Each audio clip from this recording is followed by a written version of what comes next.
என்னங்க 2 பார்சல் ரெடியாக இருக்குன்னு பார்க்குறீங்களா? ஆமாங்க, பிள்ளையெல்லாம் வந்து லீவ் முடிஞ்சு காலேஜுக்கு போகிறனால அவங்களுக்கு நம்ம வெள்ளனா வந்து எந்திரிச்சு சாப்பாடு ரெடி பண்ணி கொடுத்துருக்கேன்.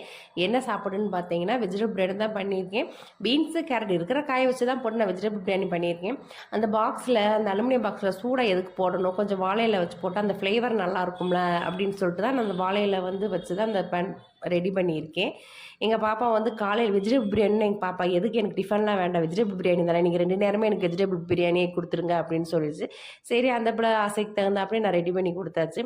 வெறும் சாப்பாடு மட்டும் நம்ம எப்படி கொடுக்குறது, அது நல்லாவா இருக்கும். அதனால் நான் வந்து பட்டாணி கிரேவி தான் வந்து நான் ரெடி பண்ணியிருக்கேன். அது வந்து இந்த வெஜிடபிள் பிரியாணிக்கும் இந்த பட்டாணி கிரேவிக்கும் செம காம்பினேஷனுங்க. சாப்பிட்டா நல்லாயிருக்கும், பயங்கர நம்ம நல்லா டேஸ்ட்டாக இருக்கும். இது நல்லா வாசமாக இருக்கும், இது நல்லா வாசமாக இருக்குமா, ஆனால் சாப்பிட்றதுக்கு சூப்பராக இருக்கும். 2 பார்சலுமே வச்சாச்சு. இன்றைக்கி பிள்ளைகளுக்கு நான் இந்த மாதிரி தான் பார்சல் போட்டு காலேஜுக்கு கொடுத்து விட்ருக்கேன். நீங்கள் இந்த மாதிரி பண்ணியிருந்தீங்கன்னா கமெண்டில் சொல்லுங்கள்.